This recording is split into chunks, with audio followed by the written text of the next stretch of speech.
sadis driver ojol di Medan, Kombes Pol Gideon Arif ungkap motif pelaku. Tim Jatan Ras Polrestabes Medan berhasil mengungkap kasus pembunuhan sadis yang menimpa seorang driver ojek online ojol Janus Welman Simanjuntak 43 tahun. Pelaku Fadli alias F, 45 tahun, warga Jalan Bunga Kardiol, Desa Ladang Bambu, Kecamatan Tuntungan, Sumatera Utara, terpaksa ditembak kedua kakinya karena berusaha melawan saat ditangkap. Kombes Pol Gideon Arif Setiawan kepada wartawan mengungkap motif pelaku. Pahlawan keluarga yang sedang melakukan aktivitasnya untuk menafkahi keluarganya.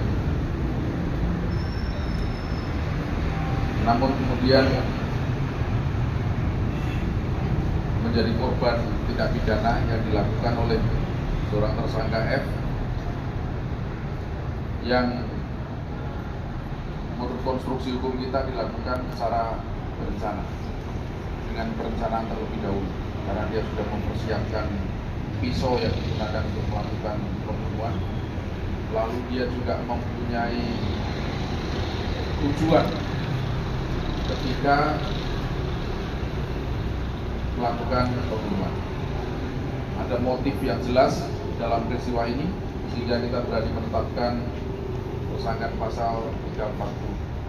Dengan rasa duka yang mendalam kepada keluarga korban, kami yakinkan, kami maksimalkan upaya penyidikan, langkah-langkah hukum yang kita lakukan sampai dengan yang paling maksimal. Meskipun peristiwa ini tidak terlalu viral, karena memang sebelum 1x24 jam kita sudah berhasil melakukan penangkapan terhadap pelaku, sehingga mungkin informasi belum banyak ada di masyarakat. Tetapi ini peristiwa yang menurut saya sangat sadis dan tidak boleh lagi terjadi di kota kita. TKP-nya ada dua, yaitu TKP penemuan mayat di Kutalim Baru dan TKP penemuan kendaraan ada di wilayah Tuntungan.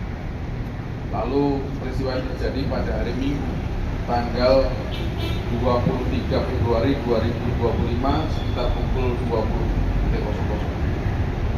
Berawal dari tersangka bersama F yang melakukan pemesanan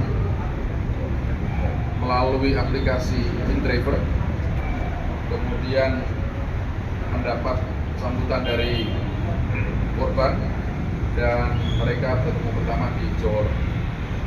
Lalu tersangka naik kendaraan, kemudian kurang lebih satu jam kemudian berhenti untuk meminta pengendara atau korban ini berhenti karena alasan saudaranya mau naik, kakaknya mau naik. Tapi pada saat itu kemudian tersangka melakukan tindak pidana pembunuhan dengan cara menyayat leher korban, kemudian menusuk pada bagian yang vital. Lalu tersangka menguasai kendaraan, kemudian berusaha untuk menjual di seseorang yang dia kenal sebelumnya. Tapi kemudian ada insting dari si calon pembeli, ada darah di dalam mobil, maka disuruh membersihkan. Kemudian tersangka mengatakan bahwa ini darah kambing, alibi. Lalu dalam proses pembersihan itulah sudah ditemukan oleh warga untuk kendaraannya dan jenazah ditemukan di Kutalim Baru. Kemudian Satreskrim dan PK Polda Sumut melakukan penyelidikan dan kemudian mengidentifikasi tersangka atas nama F dan melakukan penangkapan serta melakukan tindakan tegas terukur kepada tersangka. Terhadap tersangka kita kenakan pasal 340